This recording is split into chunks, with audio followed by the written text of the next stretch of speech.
Una de las luchas constantes del ser humano consiste en cultivar y mantener su autenticidad. Ser hombres cristianos auténticos, mujeres cristianas auténticas. Vivir de apariencia es relativamente fácil, pero es muy frustrante y peligroso. Vivir engañándonos a nosotros mismos terminará muy mal. Pues un día todos, creyentes e incrédulos, tendremos que comparecer ante un alto tribunal, ser evaluados. Y cuando esto ocurra, el juez sacará a la luz la verdadera condición de su corazón y todo lo que se escondía detrás de una fachada quizás muy agradable ante la mirada de la gente que lo rodea. Todos conocemos qué es parecer bien aparentemente por fuera, mientras por dentro las cosas no están igualmente claras y correctas. Le puede pasar a usted en su vida en general, en su trabajo, en su familia y también en lo espiritual. A veces proyecta usted estabilidad, seguridad, pero si alguien pudiera ver realmente lo que está sucediendo y pasando en su interior, descubriría cansancio, dudas, luchas o, en el peor de los casos, un gran vacío espiritual. Esta tarde el Señor Jesús viene a decirnos que Él conoce exactamente esa experiencia humana. Él sabe que podemos parecer y vernos bien sin estarlo realmente.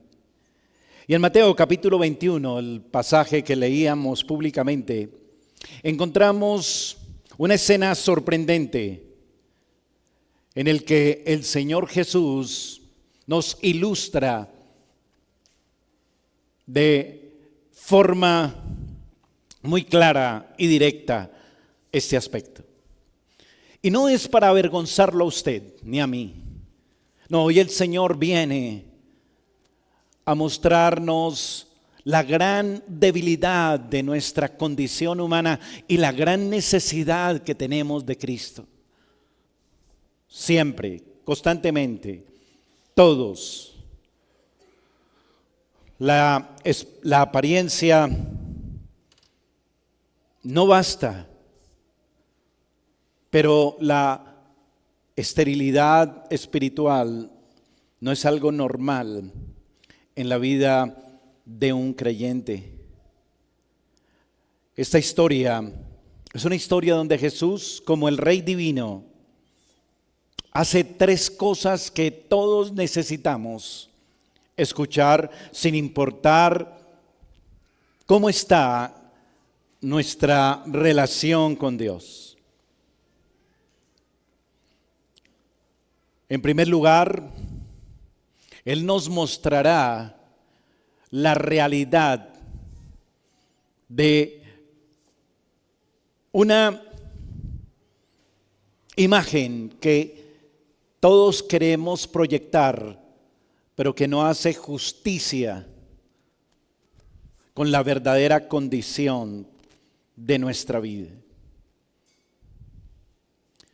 Hoy he llamado nuestra meditación: Cristo transforma nuestra apariencia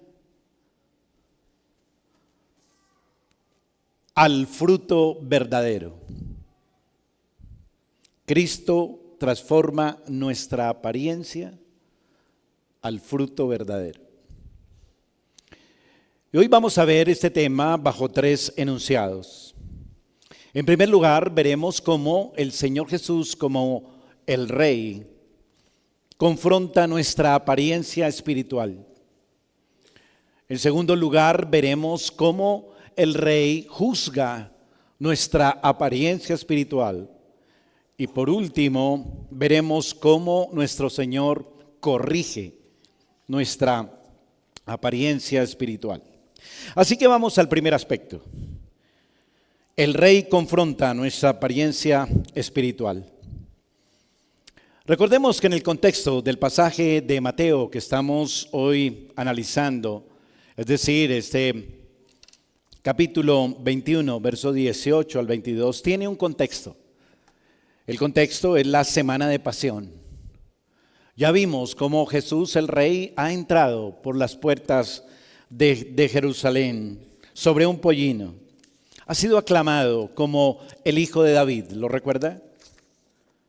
Y como el Rey puesto por Dios sobre su pueblo, ahora el Señor muestra que Él tiene la autoridad y tiene toda potestad para juzgarlo a usted y juzgar a su pueblo en general. Y es mediante una circunstancia cotidiana que el Señor Jesús nos deja ver precisamente su estado regio y cómo Él hace un juicio simbólico que nos descubre la peligrosa situación de una hipocresía en nuestras vidas y el poder de una fe auténtica y verdadera. Mire por favor conmigo el primer verso de esta porción, versículo 18, y vamos a leer unas líneas o una línea del verso 19. Dice: por la mañana, volviendo a la ciudad, tuvo hambre, y viendo una higuera cerca del camino, vino a ella y no halló nada en ella, sino hojas solamente. En primer lugar, quisiera llamar la atención a cómo Cristo descubre la fachada de nuestra vitalidad espiritual. Cómo Cristo descubre la fachada de nuestra vitalidad espiritual. Nuestro texto comienza con un detalle asombroso. Asombroso en el sentido que es el Señor Jesús, el Hijo de Dios, dice que tiene hambre. Aquel que dio de comer a 5,000 tiene hambre. Es una manera de cómo el Evangelio en diferentes ocasiones, como en esta, nos presenta ese aspecto de la perfecta y completa naturaleza humana del Señor Jesucristo. Pero precisamente lo que Él va a hacer nos va a mostrar de manera exuberante la gloria de su naturaleza divina. Él tiene hambre y Jesús va a la higuera que ve de lejos.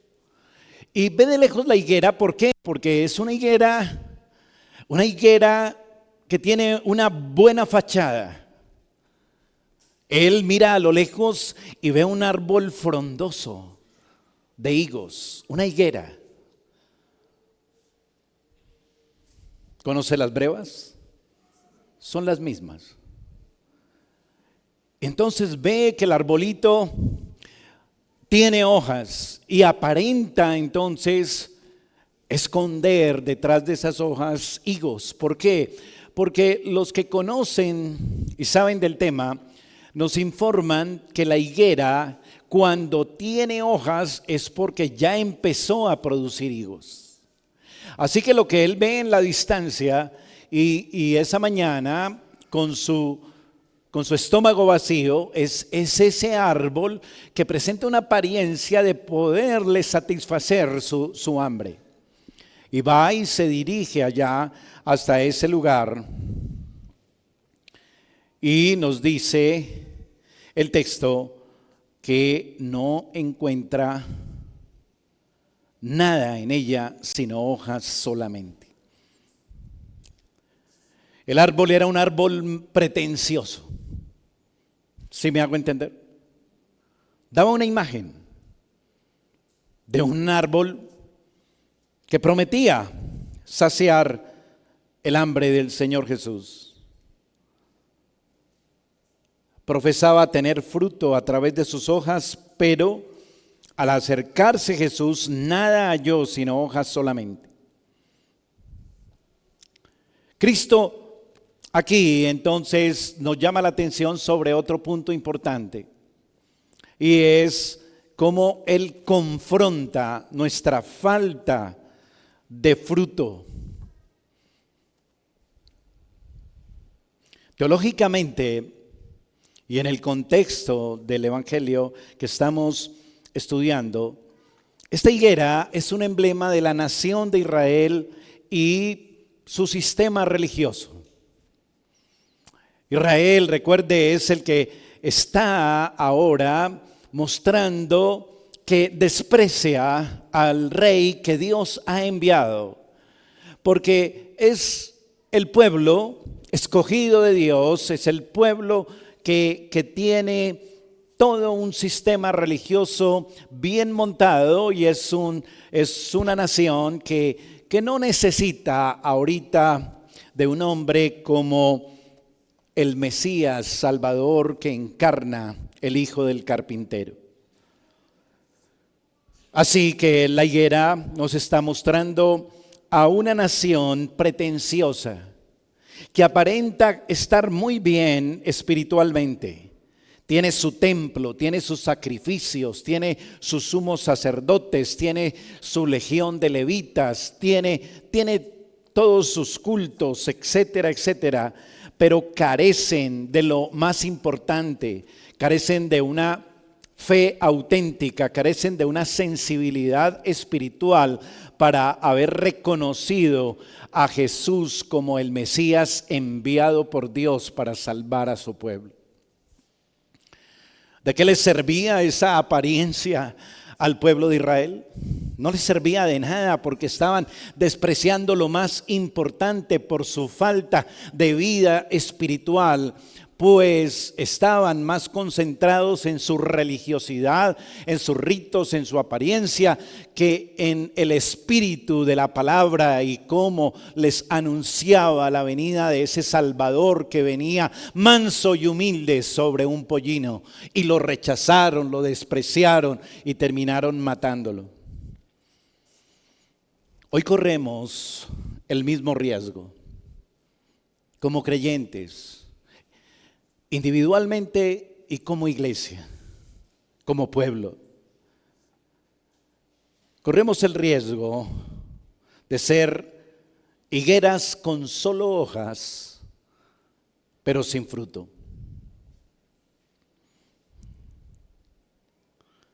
Usted puede ser también una higuera como la de este pasaje. Un creyente,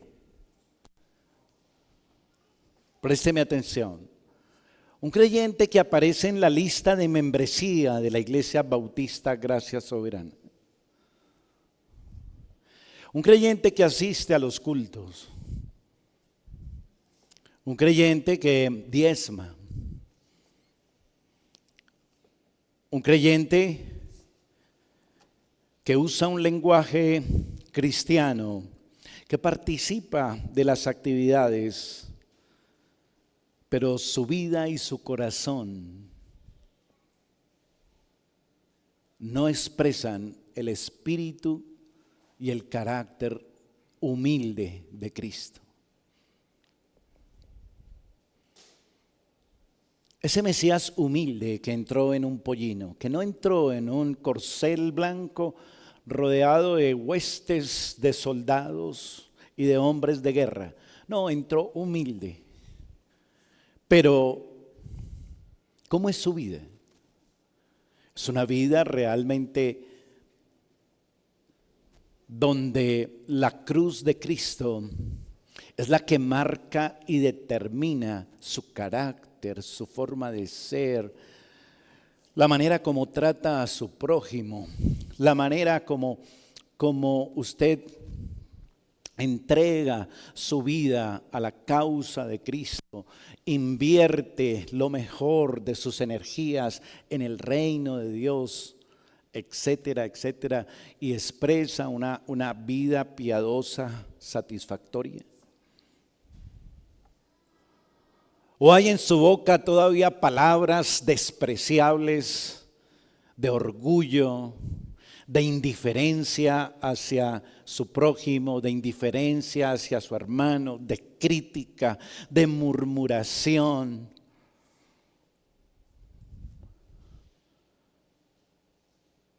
¿Capta el punto? Hojas bonitas por fuera, pero fruto muy poco quizás, o ninguno, como sería el caso del que aún no es creyente. ¿Qué estamos realmente ofreciendo al Señor cuando se acerca a usted a buscar el fruto? ¿Qué encuentra?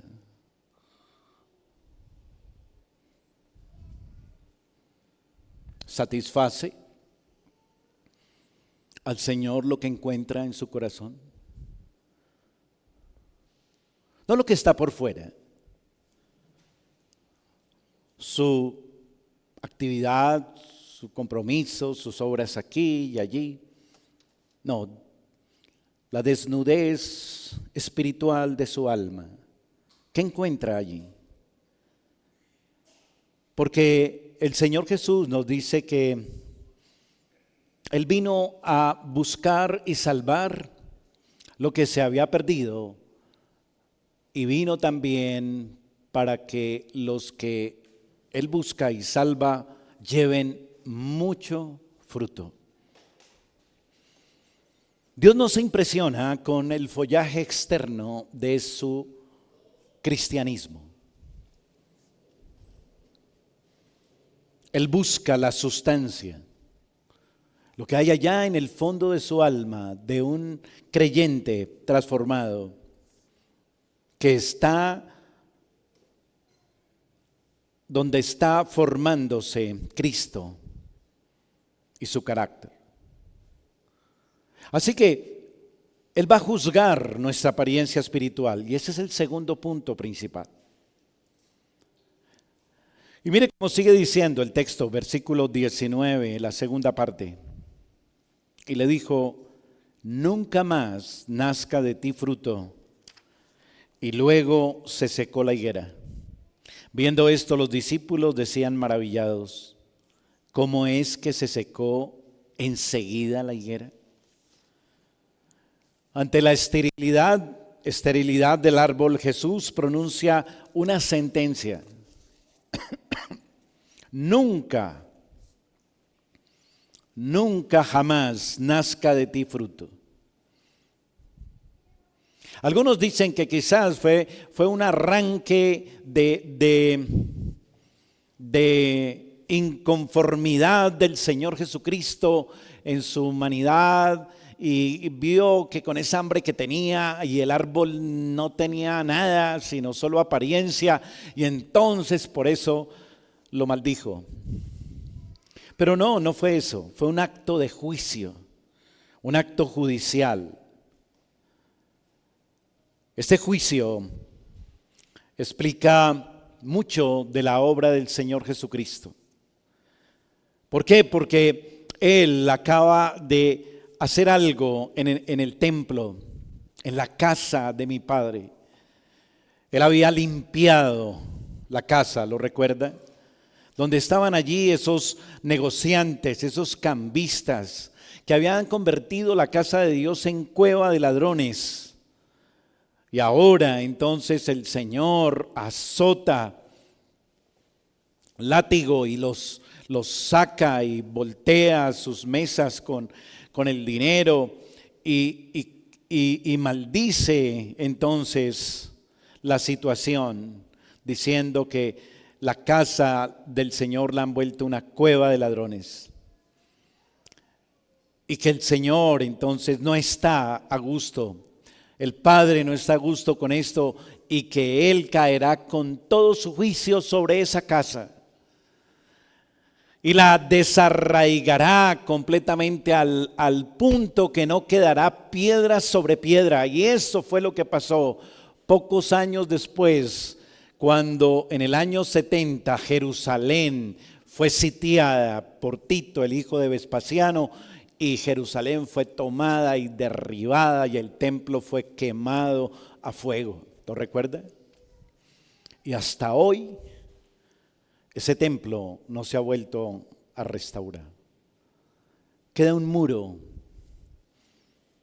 que bien quizás se le ha dado el nombre del Muro de los Lamentos allá en Jerusalén.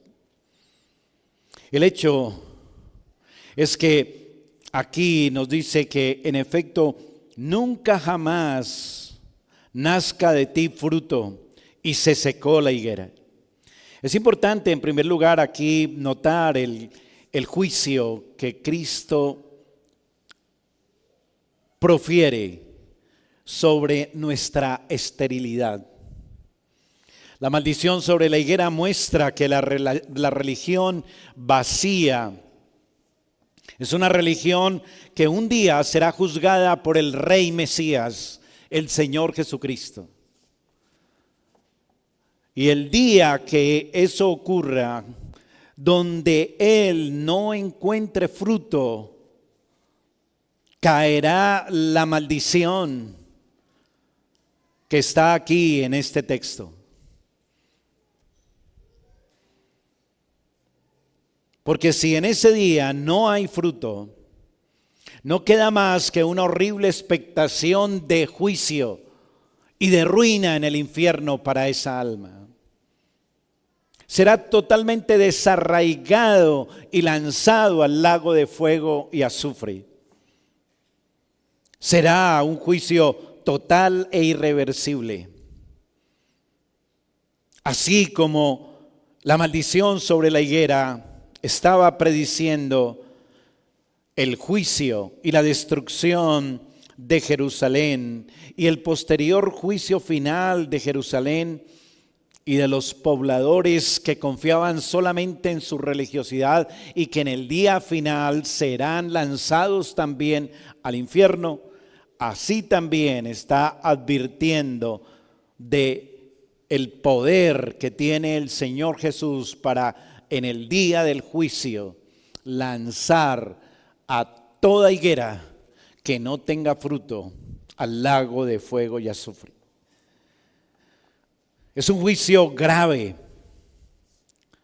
y es un juicio que nos exhorta, que nos llama a evaluar dónde está puesta nuestra confianza, en las apariencias de nuestra forma de ser cristiana o de nuestra forma de ser espiritual, en las apariencias. ¿O estamos cada vez asegurándonos y afincándonos más en una fe genuina y en una esperanza viva? Eso es lo que vale la pena aquí meditar a la luz del texto.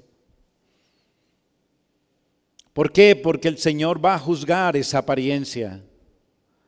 Y note que por eso es que la higuera se seca inmediatamente. Así dice el versículo 20, los discípulos decían maravillados, ¿cómo es que se secó enseguida la higuera? Enseñándonos que el juicio del reino es algo real, verdadero, inevitable y pedagógico para nosotros hoy como creyentes. El pastor del pasado, Juan Carlos Riley, dijo lo siguiente: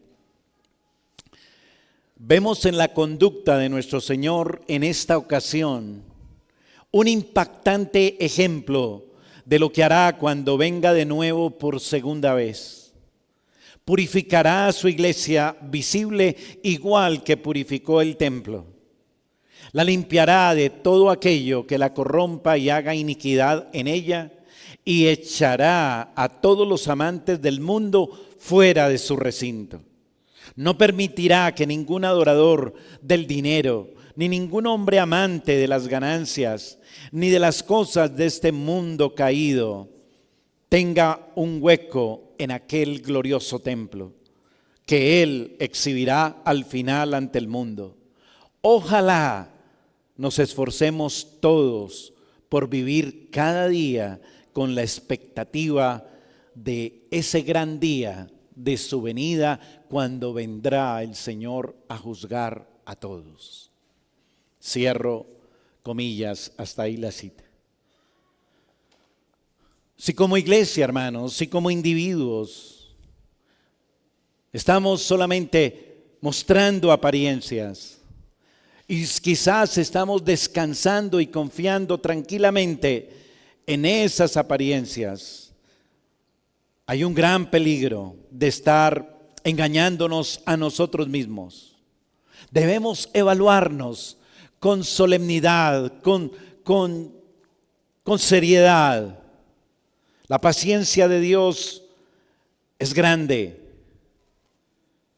pero como dice la Escritura, debemos juzgarnos a nosotros mismos para no ser condenados con el mundo en aquel día final.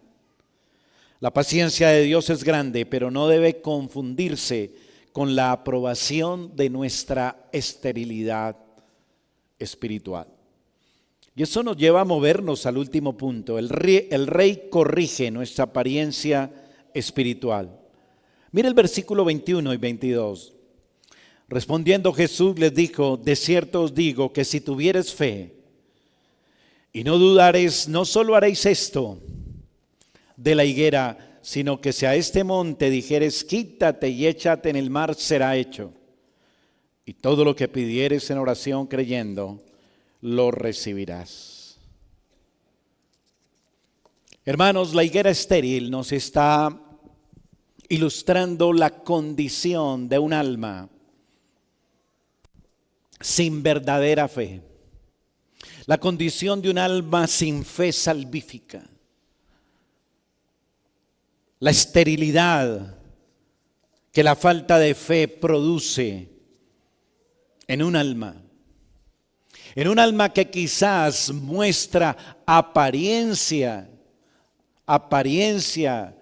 de una buena condición espiritual, pero que en el fondo es totalmente estéril porque carece de fe salvífica.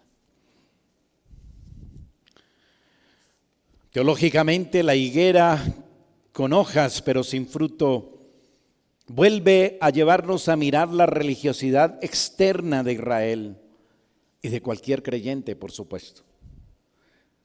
El que carece de una relación viva, afincada en una fe auténtica en Dios. La higuera fue maldecida precisamente por su apariencia. Prometía fruto, pero el fruto que no existía, porque la raíz estaba muerta. La fe sin obras, dice Santiago, es muerta. Puede ser fe, ese es el punto, aparente, pero no es la fe auténtica, no es la fe salvífica, la que está afincada en Dios, en el Evangelio. Así que aquí quiero remarcar primero que Cristo nos llama a una fe que confía en el poder soberano de Dios. Jesús conecta esto con la fe, porque la esterilidad de la nación era en esencia la falta de una fe genuina, de una fe activa en Dios. Las hojas representaban los ritos, las ceremonias, el templo, pero eso no podía sustituir una fe genuina. La fe verdadera, en cambio, descansa solamente en Dios, no en los medios externos.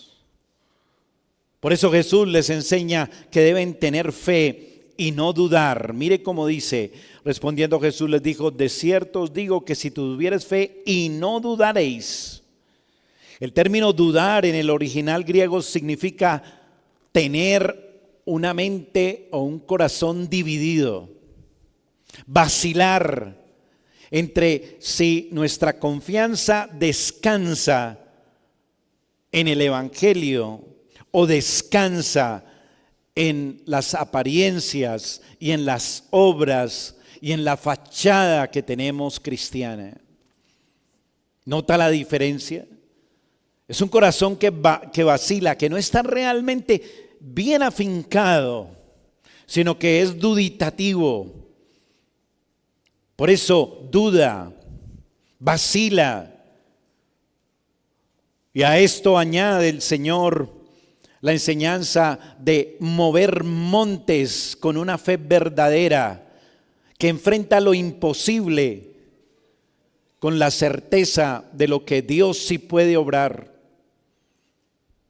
El gran milagro de trasladar montes no es sino solo una ilustración hiperbólica del poder de la fe viva cuando actúa sobre un corazón caído, duro, indiferente, incrédulo.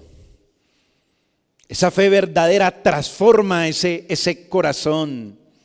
Hace lo que es imposible, como mover montes y trasladarlos de un lugar y echarlos al mar. Nuestra fe verdadera enfrenta lo imposible, una naturaleza caída, un corazón vendido al pecado, pero la regeneración y la fe auténtica que viene por oír la palabra de Dios derriba totalmente esa condición y transforma el corazón muerto en un corazón vivo que da fruto de vida espiritual para la gloria de Dios. El gran milagro de la salvación por gracia, dice la Escritura, es mediante la sola fe. Es la que transforma lo imposible. Vuelvo a decir, hace que las criaturas caídas, con un corazón hipócrita que solo vive de apariencias, de fachadas engañosas y mentirosas, se vuelva en un corazón regenerado que da fruto de novedad de vida cristiana, un corazón que ahora no duda y confía en Cristo. Cristo nos instruye a expresar esa fe, si somos verdaderos cristianos, mediante una oración sostenida. Por eso termina el pasaje, y todo lo que pidiereis en oración creyendo, lo recibiréis. Si somos verdaderos creyentes, que no tenemos solo apariencias, tendremos una fe viva que actúa y opera a través de una oración alineada con la voluntad de Dios. Y así la casa de Dios, que es la iglesia en el sentido corporativo, y la casa de Dios, que es su vida en el sentido personal o individual, esa casa de Dios dejará de ser cueva de ladrones y se convertirá en casa de oración. Eso es lo que hace el poder de la fe auténtica. Mueve, transforma el corazón. Así que, hermanos, este pasaje es un pasaje que hemos visto en 3 puntos. El rey que confronta.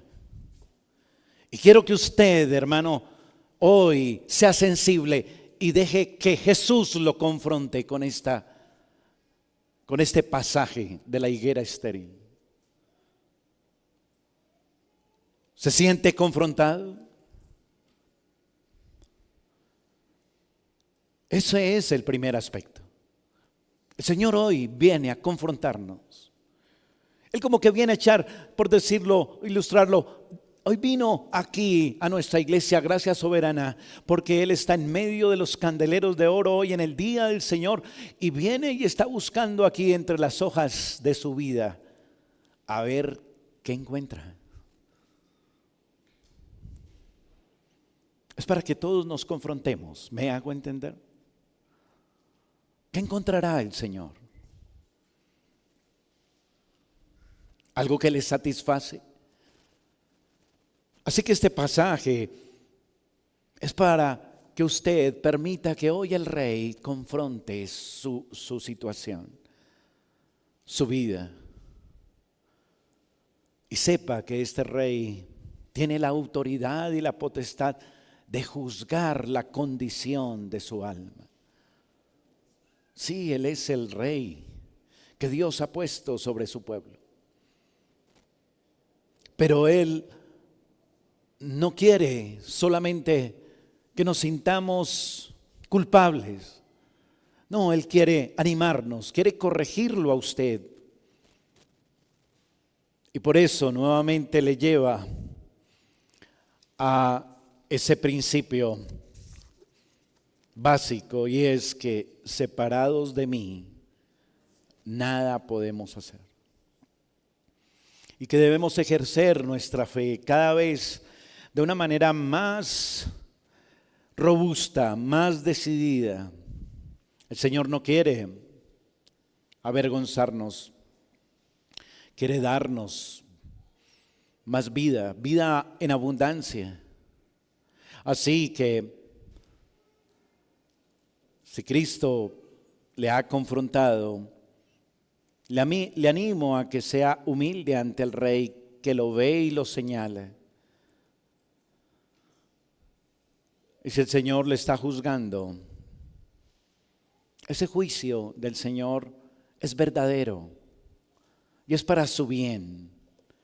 Es para que usted se arrepienta, para que usted se vuelva más y se alinee en la voluntad del Señor cada vez más, mediante una fe viva.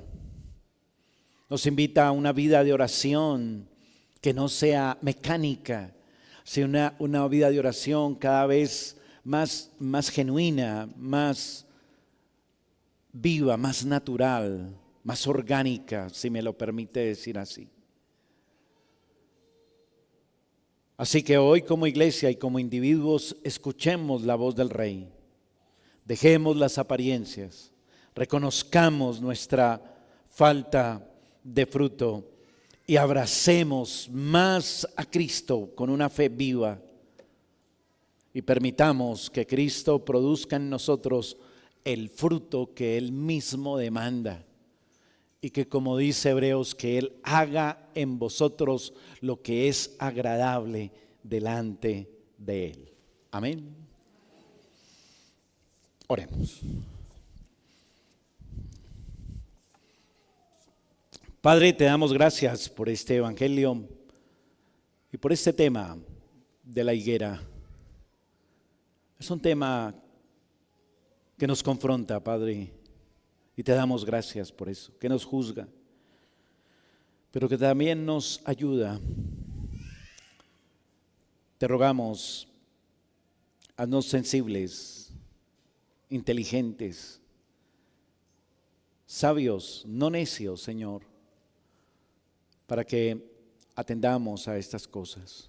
Te rogamos, oh Dios, ayúdanos, glorifícate y que tu palabra impacte nuestra vida, la alimente y que dé fruto abundante. Te lo rogamos en el nombre de Jesús. Amén y amén.